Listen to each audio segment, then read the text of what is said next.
This morning, I'm really excited because the story we're telling today is one that certainly hits very close to home. In fact, it's a story that's in my home, and it is my wife's story. And so I want to invite, and here's what's going to be a little bit different. I thought rather than me, having a conversation with her and talking about this idea of having her share, my daughter really wanted to interview her, and I thought, that's great. I like that. And so I want you to welcome both my wife, Dawn, and my daughter, Tori, to the platform as they get ready to share her story. All right, good morning, everybody.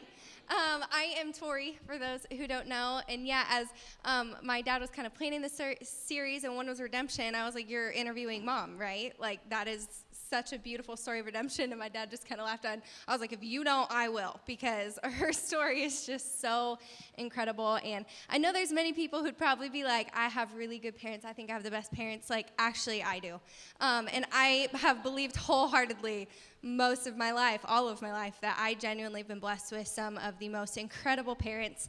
I love them so much, and I just look at my childhood and feel so thankful for the example of grace and love that they were to me all throughout it and in my teenage years, and the way that they just continue to guide and encourage my husband and I and our family.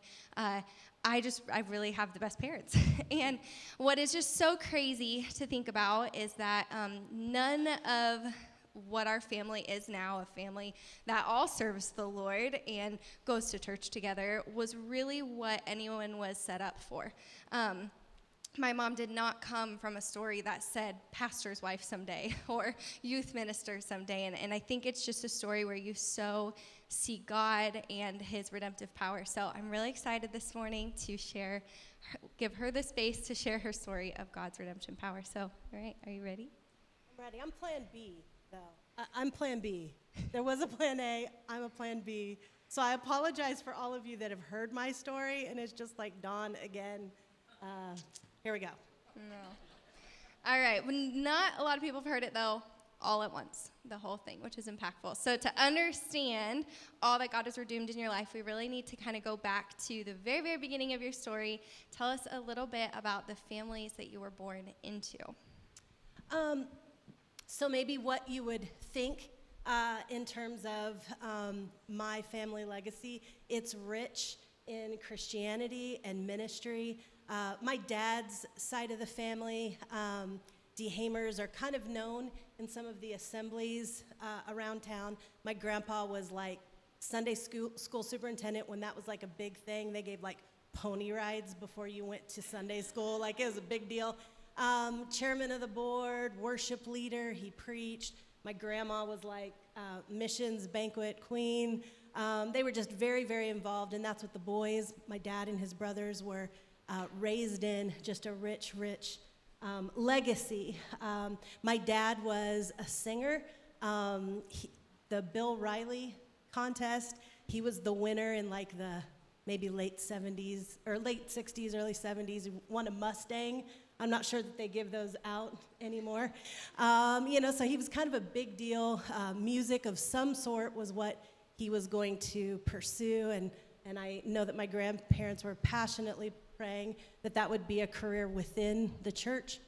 My mom, again, comes from just rich, rich heritage. Grigsby's and my grandma's side are like some of the revivalists, street preachers in the Foursquare movement and assembly. I mean, very, very Christian, very, very Pentecostal. That's kind of my mom's side of the family. My grandpa wasn't raised in church. That's just a side story for another time, what his upbringing was like. But he married into my grandma's family. He was an Assembly of God pastor. So my mom was pastor's kid. And same thing, she was kind of the singing star of the family. All of the Grigsbys are really musical. I have cousins that I don't even want to sing backup for. They're so good, incredibly talented. But that was my mom. In the assemblies, they still have fine arts. She was a national finalist, vocalist. She was just good, good, good. Again, I think my grandparents praying she would use those gifts in the church. And so I think both were very happy both sets of families that both my mom and dad went to Bible college. They met also, Hudson's shared, they met in choir, so did my mom and dad, and they were together quickly and did not finish, and the story goes that they just were so in love that they left Bible college and got married, and I was born less than 9 months later, and I was just premature. And I believed that until my early 20s when someone informed me that that actually wasn't the case and that maybe there were reasons for them getting married so quick and mom in her prom dress real quick. And but also that kind of made some sense to me because they had a really rocky start, and I didn't understand two kids meeting in Bible college, why their life ended up being such a mess. And if your foundation is shaky, so your family will be as well. And so that's kind of, there you go. There's where it all starts. Don's mom and dad. Yeah, so but then you come from these two kind of legacy people, legacy families, but then the choices that others really took your childhood from what it could have been to what it was. So can you tell us a little bit about what your upbringing was like? So 0 to 5, my parents were in and out of ministry, really struggling with some marriage issues, and that's their testimony, that's their story. But they had been, they were together, separated, they divorced for a while, remarried, lived in Iowa, lived in Indiana, lived in Texas, lived in Missouri, just from 0 to 5, kind of all over the place, while my mom and dad just really had a mess of a marriage. My earliest memories are pretty unstable, kind of scary, random. I mean, from 0 to 5, I had been hit by a car. I ran backwards into a parking lot, which isn't smart. Drank some gasoline out of those old school Coke cups. My mom was painting and she had gas in a Coke cup, and I just started chugging it, so stomach pumped. Anyway, just crazy. 0 to 5 is weird, and I remember my kindergarten year, I was going to fix it all by just running away. My parents, went from music pastors to, let me just say, by the time I was 5, my dad and mom are no longer in ministry. They own a music store in Lee Summit, Missouri, and my dad is beginning to assemble a band, and they're going to hit the road and be famous. And so, as you can imagine, that's a lot from 0 to 5. So I decided I was taking my little sister and we were going to run away. I was done with them. And anyways, they found us, and band was too involved in our life, the band members, so I was punished by not just my parents, but the whole band was able to physically punish me for what I had done. It was, to say that things were weird and unstable in those first 5 years is maybe an understatement. So me and my sister, she's 16 months younger than me. So as I share my story, there was a tag along, but again, that's her story. So kindergarten year ends, and my mom and dad and this band that they had assembled decided they were going to hit the road and be very famous. And now, this is the 70s, so like every stereotype you see about like the 70s lounge singer, this is the point of reference for what my world looked like. My dad had a whole Elvis impersonation, did all of his stuff, and we would think that was all cheesy and weird, but they actually were pretty well known in that realm, did a lot of clubs in Vegas, toured all over, performed for famous people, semi-famous people, and so that first part of my first grade year, we're along for the ride in all of this, and so, and it was crazy. It's a band, so there's a lot of drugs, lot of substance abuse, a lot of violence. Me and my sister, pretty unkept, in hotel rooms by ourselves, needing to be really quiet in the mornings because the band had gigged all night long, and so we'd get in trouble if we made any noise. A lot of times, the pool was our babysitter, so we were just sent to the pool. Just, again, want to remind you, I'm like 6 years old. I'm super, super protective mom. There might be some reasons for that. But, and I, somewhere there, 6, 7 years old, while we were left alone, there was a night that I was actually taken from a hotel room by a man and had a lot of really awful things done. And was had some things said to me that I didn't quite understand what the words meant, but I very much understood a threat that if I made any noise, he'd take my life. And I know that it was just by the grace of God. My sister came out of the hotel room, and where he had me, you could see our door. And I'm panicking, and I'm just saying, you have to let me go because my sister's out now, and she won't be able to get back in the room because it locks behind her, and so you have to let me go. I've got to get my sister back to the room. And he let me go. I gave him a hug, told him I loved him. That was weird, probably because of some things that had happened. And sorry, that's not very Sunday morning. But it was a miracle. He let me go. And kind of similar to being traumatized and running away, and then there being, punishment. I was punished because I opened the door, and, punished by parents, but also any band members that wanted to as well. And to say that I felt scared and unsafe and dirty and ruined, those would all be just really accurate statements. And so I think somewhere in there, mom and dad decided the road might not be a safe place for kids. And so the last half of my first grade year, actually on Christmas Day, my mom and dad dropped me and my sister off at my Aunt Sandra and Uncle Phil's in Indiana. I was super sick, and I think that maybe jaded a little bit what I thought of my time there. We were only there for about 4 months, so that is all of first grade I actually ever went to, was while we lived there. But because I was so sick, I just remember this really traumatic night of, I just felt like they were maybe hurting me. My uncle was brushing my teeth. I don't know why. I thought that was like so mean, but I was really sick. I had strep, 106 fever that night. And so every time they touched me, I'm just crying, and I don't. Then I have memories of that night, and I have a couple of memories of the time we lived there, but I mostly didn't remember it. Later, we'll come back to it.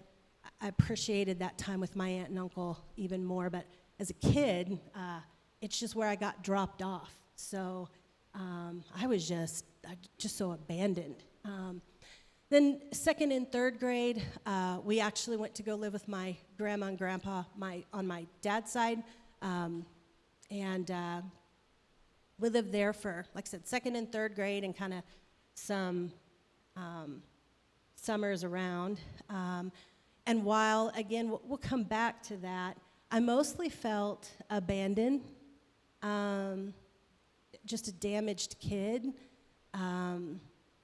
It was, really tough. Also, some real gaps in my memory of those couple of years. Things that my grandma would tell me about. Do you remember when you reacted this way? Or do you remember when I just had a couple of breakdowns? Do you remember this, Dawn? And a lot of things I actually have no memory of. I feel like that's also just the grace of God. And so at the end of my third grade year, right before we were gonna go into fourth grade, my mom and dad decide that maybe they'll just get us and settle in Texas. So we moved down to Texas, around the Dallas area, and my mom and dad rented a house that was the band house, so it wasn't they didn't come get us, and now we're a family of 4. They came and got us, and now we're living with the band. And my dad was on the road, still full-time. My mom a little bit part-time. She was staying home with us some, but, back and forth. So as you can imagine, being left alone, again, with people that are addicted to, substances, that are just in this very unhealthy environment, that led to one of the guys that was in the band sexually abusing me. And close friend of my dad, so it was hard to say something, but we kept getting left alone with him, and I just didn't want to get left alone again, and things were kind of building in terms of things being done, and so I went to my mom, who was really gracious, and just, we need to tell your dad so that we need to do something, maybe get him out of here. And so we did, and my dad and him went golfing afterwards, came back and decided I was lying, and we moved into another house, and in that one, all the band wasn't going to live with us. It was going to be my family of 4 and this man who had done this to me, with a room right across the hallway. And can I just tell you, again, it's an understatement to say I felt abandoned, I felt dirty, I felt unloved. It was tough, and I'm getting older, so you begin to act the way that you think you are, and so these years are just, they're just tough. And my mom and dad had a really violent relationship. And so when my dad was home, which started to be more in like my 5th and 6th grade years, he has a story of redemption. You guys see him on Sundays. This is hard to share, because it's nothing he's proud of. But anyways, he starts to be home more. But all that meant was things were just going to increase in terms of what was going on with my mom and dad. So I remember one night was particularly violent, and waking up to just things broken all over our house. My mom running into my room thinking if she got in my bed, they'd quit fighting. All that did was put me in the middle while he drug her out of the room. It was just awful. Awful, awful, awful. And that was kind of that specific night, but that was a lot of nights. And so I was scared to death of him, and pretty scared of my mom. And later, as an adult, that no matter the circumstances, divorce is never a good thing. But I remember begging my mom to leave my dad, and just wanting something to change in my house. Definitely wanting to live in a different house. I wasn't thrilled about who was across the hall from me, and so that's enough. It was just bad. It was just hard. Growing up, you would often tell Bree and I these stories, and it's always like gut punch sometimes to hear. Like, that feels like a movie to listen to that. But God in His grace did give you certain times with different relatives where you were able to see Christ and experience that. So tell us a little bit about those times with other relatives and what sticks out to you, and kind of where God was able to kind of reach you at different points amidst all of this chaos. Yeah, and I feel like I just want to say again, there's redemptive story in here, and that's why we're sharing this morning, and all the people involved. But you guys have seen sometimes my Uncle Doug comes here every once in a while. Doug's only like 5 years older than me, and so he was always more like a big brother than he was Uncle Doug. And so while I'll just back up to, he was so significant a couple of times, both when we lived with my grandma and grandpa, and he was a big brother, but he was the first one he led me to Jesus at my grandma's piano bench when I was 5 years old. And again, and so Doug was always, because he was like big brother, all of us cousins just thought he was awesome. So the way that he walked out just faith as a kid was cool. Living with my Aunt Sandra and Uncle Phil was impactful then. I mean, we were in church. I just don't remember it at all. And they would have taken us, every Sunday and to all the things. But again, I just have no recollection. But Sandra and Phil always stayed connected with me growing up. And the seeds that they planted really produced fruit later. Sandra's been like a second mom to me. My girls, and I know I'm bunny trailing just a little bit, but my girls never met my mom as a person who a long time of drug addiction hadn't altered their personality. So being around Sandra and my aunts, I would always say, you get a glimpse of the different sides of what my mom would have been like. Anyways, and I know that, again, because of later in life, that while those few months I don't remember, they were investing and they sowed in us, and it did reap fruit later. But specifically, the couple years with my grandma and grandpa, lived here in Des Moines. We went to Berean, and we went from being in hotel rooms, and me and my sister as little girls, I mean, we were in the clubs and we were in the bars.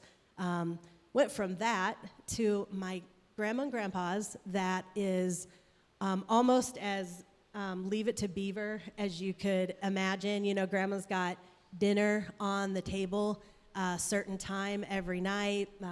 We during the week, we eat in the kitchen for dinner, but on Sundays you go into the formal dining room and it's beautiful and candlelit, and she's, packing our lunches, and I know these are normal things, but this hadn't been done for me, so it seemed just so awesome. Like, she brushed our hair, she dressed us. Actually, me and my sister look back on pictures and we're a little embarrassed because we were the girls that came to church and looked like little grannies.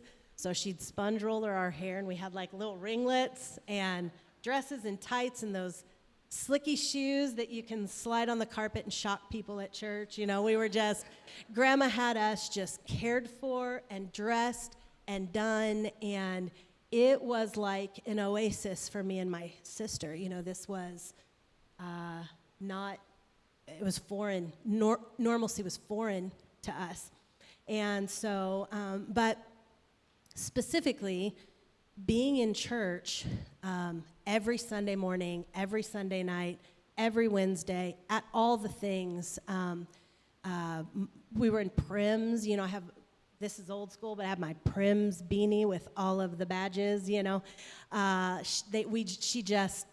That environment and the way my grandma and grandpa cared for us was just it was very different. It was very life-changing. While we lived there, a couple of things. I remember one night after Prims, the subject had been prayer. And of course, the teacher is explaining prayer so that a little kid can understand. You're just talking to God. And you can talk to God about anything. There's nothing you can't tell them, and they will just, God will just listen. You can talk as long as you want. And one thing that has always been consistent about me is I talk too much. So a lot of people in my childhood call me motor mouth. And so I was thrilled I could really talk to someone that would not stop me. I could use as many words as I wanted. And to be honest, as a little girl, I had like a whole lot that I wanted to tell God.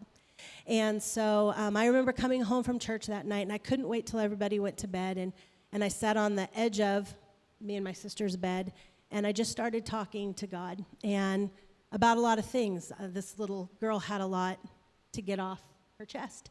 And I am sure I went to sleep at some point, but I was still on the edge of the bed when my grandma called down to the basement for us to come upstairs. So in my memory, I talked to Jesus all night long.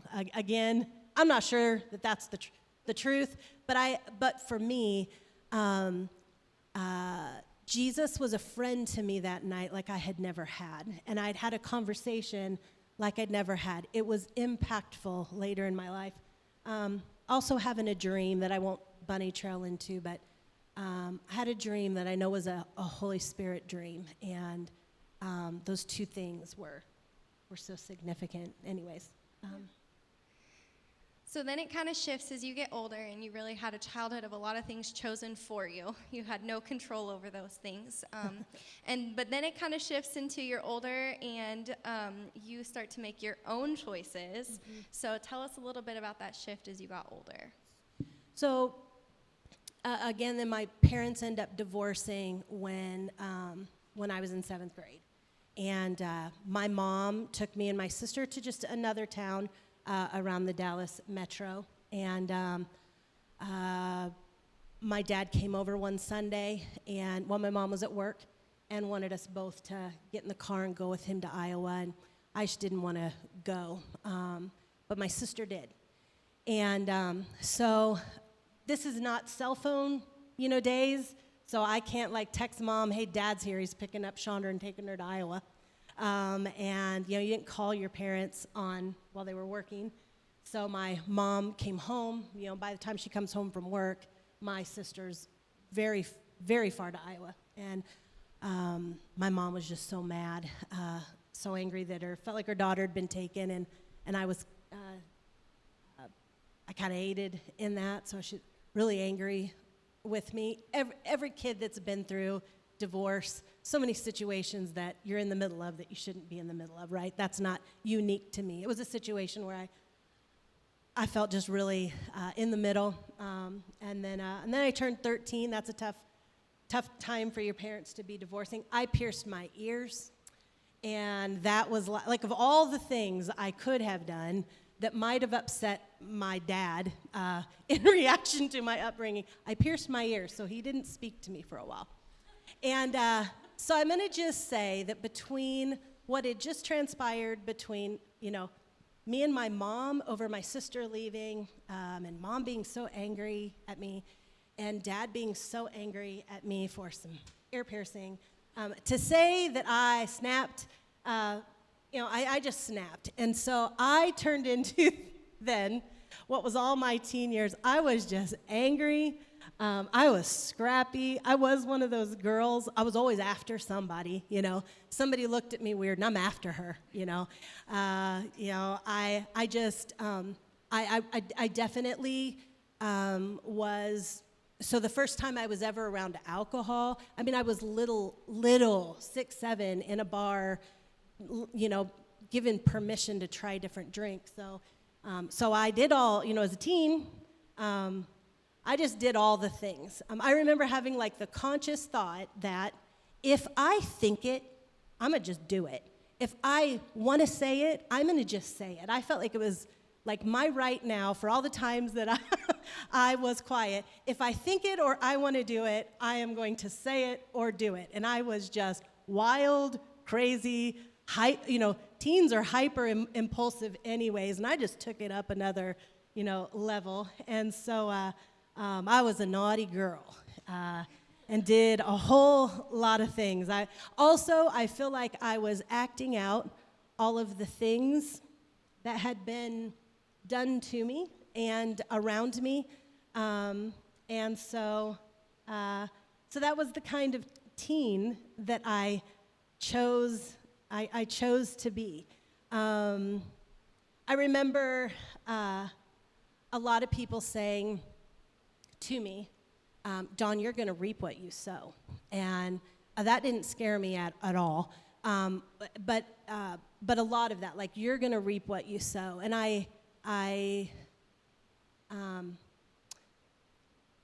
felt like maybe what I'm doing has been sown into me, and maybe there are people reaping what they sowed.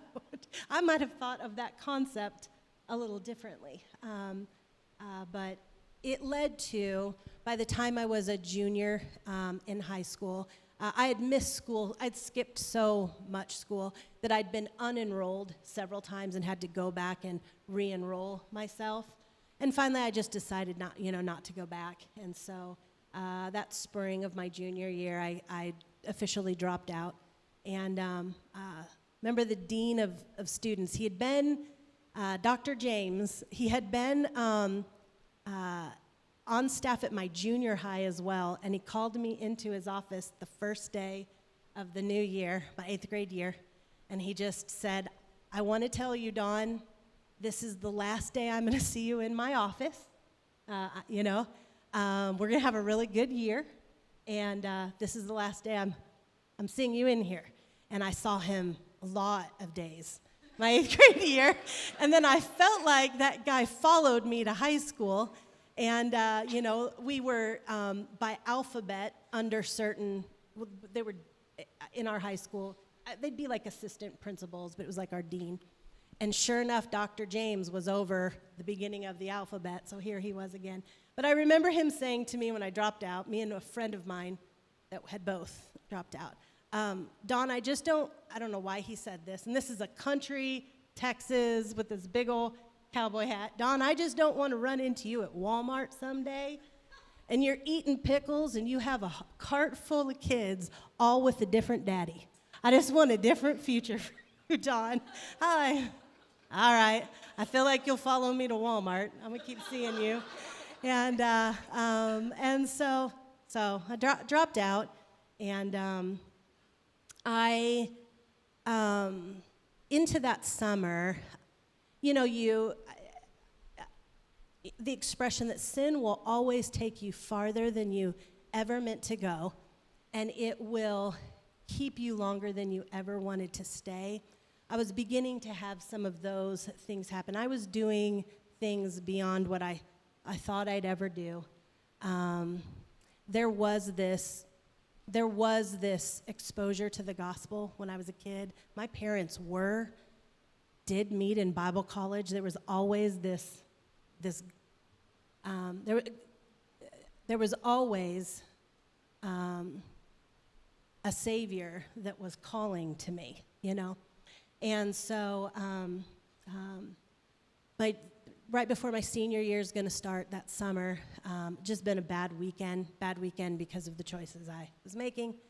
And, it was my rock bottom. Everybody's rock bottom looks very different. This was kind of a rock bottom. I legit felt like a loser that day.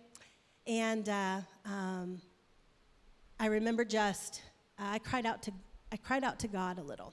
And my dad had been that whole time living in Iowa, putting his life back together. My sister was back and forth between Texas and Iowa, but at this point, she's in Iowa. My dad had been remarried. I wasn't at the wedding, and I just vaguely remembered she was a lady that played piano at my grandma and grandpa's church, but I didn't know her. And they'd been trying to get me to come to Iowa.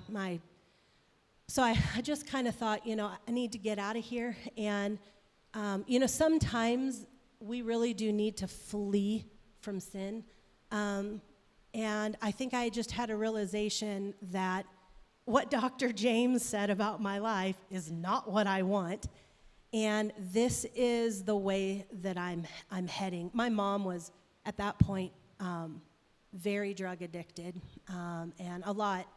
I also was following in the footsteps of, right? And so, so this night, I got to get out of here. And so I call my dad and this woman I barely know and just ask them if they would get me to Iowa. I need to get out of here.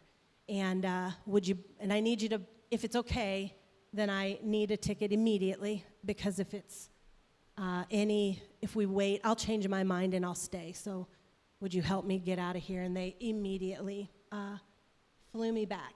And so. Yeah, and I just think that's so impactful, the way that she just flees. Like, sometimes we really do just have to take off from the old life to change. So you arrive back in Iowa, and you've just left everything behind. Not even everyone knew that you were going. And then you get there, and it's your first Sunday back at church, and it is not a breeze. But you did meet Christ, and he really redeemed you. Tell us a little bit about that moment with Christ. Like Tori said, I only told a couple of my friends in Texas I was leaving, because I knew I would change my mind. Let me back up to say, So the town my mom moves to, my 7th grade year, we never moved from that town. We moved some houses, but it is the longest time I'd ever lived anywhere.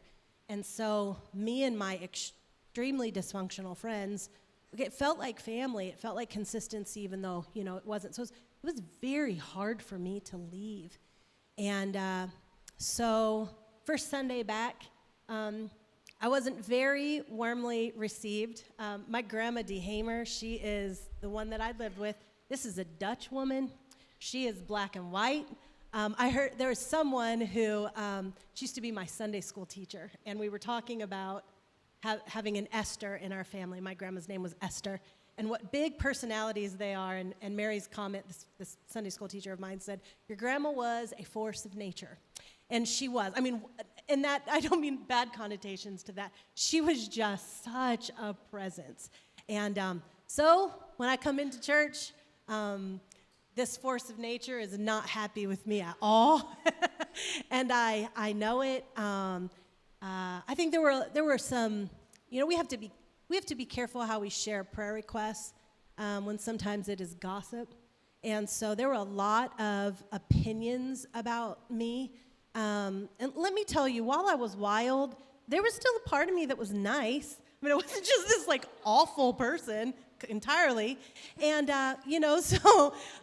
so first Sunday was awkward for me. I think that we get in our head when we come back to church and think that people are behaving in a kind of way that they're not. So let me say that. But when someone isn't speaking to you or isn't so happy that you're back at church, and it should be a place that you're warmly received when you come back to.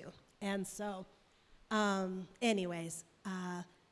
so I'm uncomfortably sitting in church, and Pastor Wheats got to the altar call, and I don't remember what he preached on. I don't even remember what the altar call was.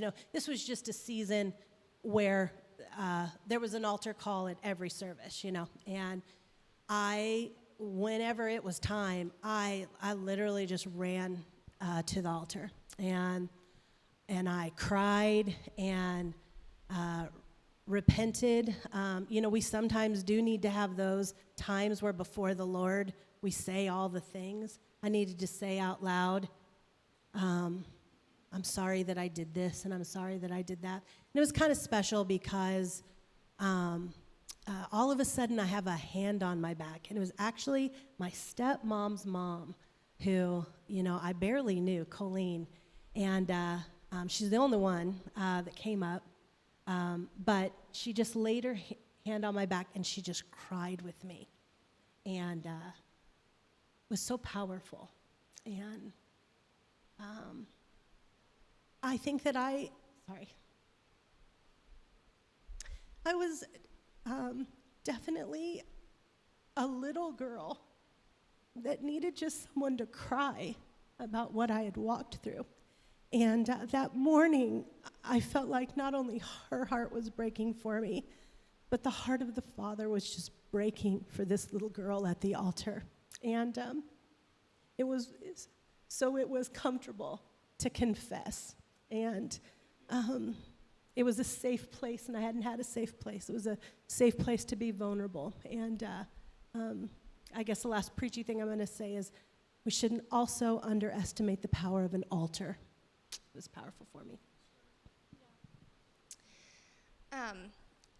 When I was a teenager, you said something to me that has shaped so much of how I view life today. And you looked at me and you said, Tori, it's your choice right now. This is either the story of what ruins you, or this is a story of how you let Jesus redeem you. And I just was so impacted by that, because Christ's redemption power is there for every single one of us. He hung on that cross for every single one of us, but we choose to walk in it or not. Mm-hmm. It's there, and we can grab it, but you have to decide, is this the story of what ruins us or redeems us? And Mom's story is just that beautiful example. And not only when she didn't come to church and it was all better, she had awkwardness to face and other things, and yet she chose to walk to Christ and say, I want this, and I'm going to be with you, and then it's changed her life completely. And so tell us a little bit about like what does that mean to you to choose Christ's redemption, and what does that made your life look like today? So I think it's important that when we make a choice and that everything isn't just immediately all better. From that Sunday, that was the first step of, that wasn't like, I know that people have these redemptive stories where they came to the Lord and then it's like night and day difference. I've witnessed people who have had such a change in their life, they physically look different. That's miraculous and neat. But that wasn't necessarily me. I still did some really bonehead things. I still needed a minute. And so I would say I'm 52 years old. I think it's taken 52 years. So I don't think you're just done. I think you enter this process of redemption.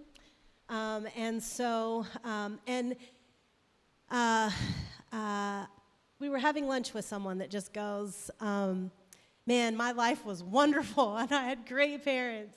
Everything was good. And, that kind of, that conversation that you always have about the power of testimony, right? Here's a testimony to me, is people who make right decisions for most of their life. It is very, very easy to live according to the flesh.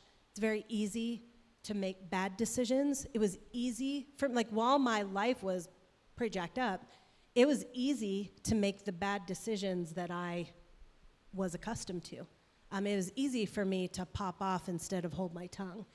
It was easy for me to party on a weekend instead of maybe stay home and think about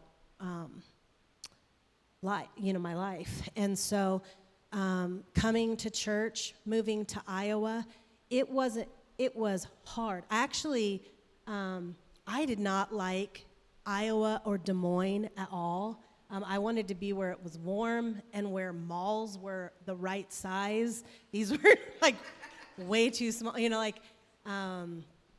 so I guess I would, in all of that redemption, again, it's a process. But also, that whole concept of reaping and sowing, which I had thrown at me so many, Dawn, you're going to reap what you sow. My parents reaped what they sowed in me. I mean, I know that sounds very disrespectful, but and they're different, there was a different adulthood. Actually, that concept of reaping and sowing for me was so freeing that, wait a minute, you mean I could sow something different in my life, and maybe we'll start a redemptive reaping. And if I sow differently into my kids and my husband, maybe my home, maybe what I reap won't look like what I was raised in. And that also wasn't easy. But to reap differently. And obviously, we're not gonna keep bunny trailing, and we really prayed about, because within stories are more stories, but sometimes those aren't relevant, they're just funny, or they're a distraction, or it can border on me telling a story that isn't mine anymore. It's maybe my dad or my sister or my mom. But obviously there's more to a story. There's been a few times where, I'll just maybe make a flippant comment or whatever about my life. Now, this morning I was particularly emotional. I think because my daughter is sitting next to me, so as I was thinking of this morning, it was emotional. But most of the time it isn't, not because I'm cold-hearted or I don't have feelings about things, but 2 Corinthians 5:17 that talks about we're a new creation. The old is gone and the new has come. That's a life verse of mine. I literally feel that. Talking about things that happened to me when I was a kid, I feel like I'm watching a movie of someone else's life. I don't have like a detachment from it, But there's been great healing from it. I'm a new creation. I'm actually not that little girl. I'm not that teenager. I'm not even the young adult that I was navigating how to make right, decisions. And again, because his redemption is my whole life, I'm always being made new, but it isn't there was a real healing there. And I wasn't in the era of counseling really being a thing. I probably for sure should have had professional counseling. My husband might think I still do.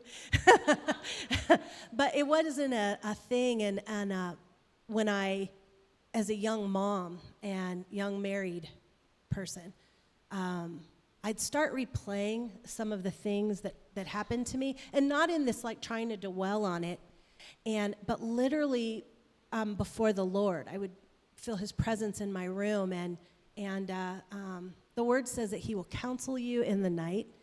And literally, I felt like I was just like laying on the couch in Jesus' office, and I'm telling him all the things. And the counselor, he is our counselor. The counselor was just processing, with me.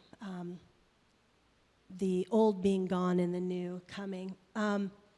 Me and Brian got married super young, and I was so scared to be a mom. And we, in fact, were not pregnant when we got married. I was not pregnant, despite when the boy that sits in the front row and takes notes from the pastor marries the Texas tornado, people are really worried about things. And but we had, me and Brian were married 3 months and would have gotten pregnant with Brianna. So we had our 1-year anniversary and her 3 days later. So there was a time where a lot of people weren't speaking to us. And then when my pregnancy kept going on and on and on and on, I realized I wasn't lying. But right before she is born, I just cannot tell you how ill-equipped I felt to be a mom. I didn't feel like I had a parental example, saving my, times when I lived with, Christian family. But I was just nervous. Honestly, I was just nervous that I would beat her. I just wouldn't, nervous. Now anybody knows Bree knows that's one strong girl, and she wouldn't be having a beat down.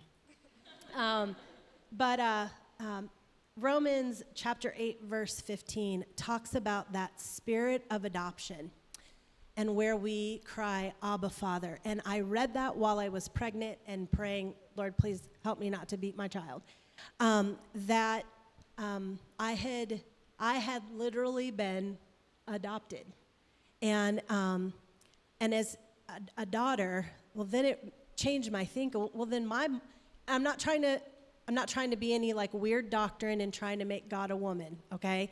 But we say a lot about him being our Heavenly Father and even sang a song about it, but God has feminine attributes to his personality as well, and he's the whole of us.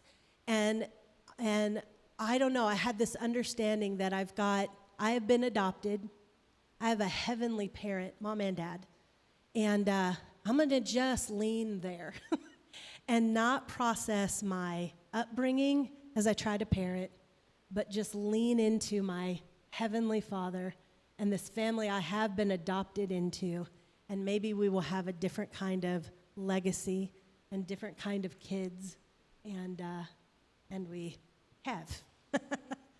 God raised y'all, we did not. And I just feel so honored with the parents I have. I think Bree would say the same. We've just been really lucky because it was a different home. Our home looked nothing like either of my parents' home that they came from. They raised us with such grace and love, as well as just in God's story. And as you've been so careful this morning not to tell other people's story, we do want to take just a minute, though, and talk about just the redemptive story of Grandma and what God did do there. Yeah, so like I said, you guys know my dad, and him and Karina are here from time to time. It's a hard story to tell, and he has got a redemptive story. My sister as well, but my mom's always been a hard one. This is this pastor's daughter that was called to ministry, and when you hear her family talk about her, she was the one they thought would really do some things for the Lord. And my adult walk with her was, a woman that was very addicted. She put a needle in her arm for over 25 years, really changed her personality. She struggled with depression and mental health issues. She was diagnosed with bipolar in her 50s. And actually it made some sense of, she was very classic bipolar. I don't know if you guys there was like a medication commercial for bipolar, and it has this woman and she's pulling weeds, but it's nighttime. I was like, literally, this is my mom. I would be trying to sneak back in the house, and she'd be in the front yard pulling weeds. And so, Lord, perhaps some of that addiction might have even been a way to feel normal. She just really, really struggled. She was in prison a couple of times, possession with intent to distribute. And so that's a whole nother level, to sit across from a glass while your mom's in prison.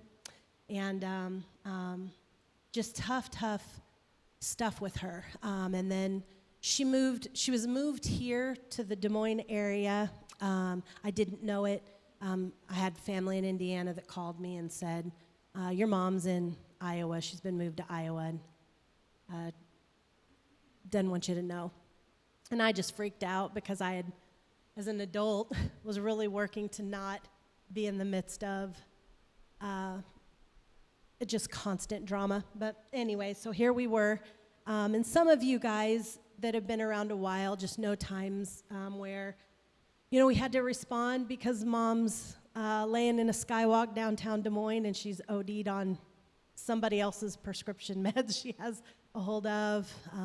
Just constant stuff that you deal with when you have an addicted parent. Eventually, the last 5 years of her life, she was in a care facility, but put in there after she had a breakdown and was in the mental floor for a while. And so, and we were pretty sure she was still using even her first couple years, because drugs will get in and go anywhere. I could tell when my mom was using, there was sort of a tone about her voice. I don't even know how to describe it. When she would talk to me, I could hear it in her voice that she was, high. But her last few years, I didn't sense that. I felt like we were actually finally dealing with a sober Linda, but a very altered Linda, which was hard to see. And her last 6-7 months, she was just constantly in the hospital. We were dealing with, I didn't understand, excuse me, I didn't understand because she was only 67, that we were watching her systems shut down. And so I went up to the hospital. She had just had a pacemaker put in, and she's hallucinating, mainly because she's got an infection. This isn't not a drug conversation. This is a health conversation. And so I come into the room. Again, this is maybe months before she actually passed away. And she just goes, "Dawn, they have mutilated me. I have wires hanging out of me everywhere." And I'm like, "Well, this is your IV, and this is your nurse call button. This cord is not connected to you. You push this to get to the nurse." And then she was real hard of hearing, and so, but she would leave her hearing aid. She'd never, have them. And so they had like this personal amplifier that they had given her. And so it just looks like a Walkman, and it has headphones to it, And so I was like, this is not attached to your body either. This is so you can hear. And it had a very big microphone on it, but it's just so she can amplify the room. And she just looks at me and goes, "This is a microphone?" I go, "Yeah." And she goes, "So people can hear me?" And I was like, "I mean, not the whole hospital, Mom." And she goes, "Is this hooked up to the speakers in the?" So I just went with it. "Yep. Yes, Mom, it's hooked up to the speakers." So she taps it, and she is just like, "Test 1, 2." And she just starts like performing in the mic, but it's just gibberish. Like nothing's even words. At one point, she told me she was singing 4-part harmony, like all the parts at once. And so in her mind, she is just putting on this like show. And the nurse is kind of cracking up at her, leaves the room, And she just gets real serious and looks me right in the eyes, which I have to say, making eye contact with her was always hard for me, and I regretted it after she passed. And I think a lot of it was because most of what she was telling you was not truthful. So it was hard for me. But she looks me right in the eyes, and I am looking her in the eyes. And she starts to sing, "I Know Who Holds Tomorrow." And this is the pastor's daughter who was going to, be used. And for all the things that didn't feel genuine that came out of her mouth, there was just a grace and a presence of God in the room. And this assurance that I had that while her mind wasn't quite there, Jesus had her. And she was in a better place than I had realized. It was just such a neat confirmation to me. And we know then I was shocked when she passed away. My mom was a survivor. So when they told me she could have 10 days or she could have 10 years, I was like, Linda's going to have like 20 more, because it amazed me what she'd lived through. And so when we got a call that she passed away, I was shocked. I had said that I grieved my mom a long time ago, and that's not true. When your mom dies, your mom dies. I grieved her when she died. But then we went to the room, and it was just the strangest moment because she's gone. And so we're there with our daughters and our wonderful son-in-law, just this, and God's presence and his peace was tangible in the room. And as we looked around the room, she had that traditional painting of Jesus at the door, her Bible, like notes, and like while I know she was a mess, in her heart she's still this pastor's daughter. And when she passed away, the theme to her funeral was just amazing grace. When we talk about redemption this morning, I just think his grace is amazing. And so whether you surrender your life as a teenager and you choose to walk a redemptive road, or it doesn't really happen until your last days, his grace is sufficient for it all. And he redeems it all. And while my girls could have some really tough memories of a drug-addicted grandma, let me tell you, they saw some crazy things. The memories that remain was his redemption, just Jesus' redemption at the end, and just this beauty that rested on her at the end. And so, Thank you so much for sharing your story. I just think, I hope everyone hears that there's nothing that has happened to you that makes you too unworthy for Jesus' power in your life to make it different. Nothing has made you too dirty, has taken you too far. There's no choice that you can make that makes you not available to Christ. He still is there for you no matter how far you've gone. He is right there waiting for you to come to him. And you are also never too old or far in life to experience a whole new life and a whole new creation and an entire different chapter. You're never too far for God. And I just hope that that is what you hear from this story this morning. There's nothing that can keep you from it. And you can leave a legacy on this earth that will ring for generations to come, like I know my mom will. She's impacted myself and my sister and our kids. Get so much from her, and it's a legacy, and I hope that you'll leave this morning ready to walk in redemption and leave a legacy in this world. So, Amen. That's a sermon right there. I know that it's time to dismiss, but I want to encourage you, if you need prayer, I'm going to stay up front. If any of our other elders are here, they're going to join me. If you need prayer today, and I just, I remember, I actually remember the Sunday she came, and I remember her going to the altar, and I remember seeing that experience of her really receiving a new life, and I could tell there's so much more story to tell you, but I would encourage you, you can have that time too. If you need restoration, if you need healing, if you need forgiveness, it is all available at the altar today. And I want to invite you to stay and linger and receive what you need today.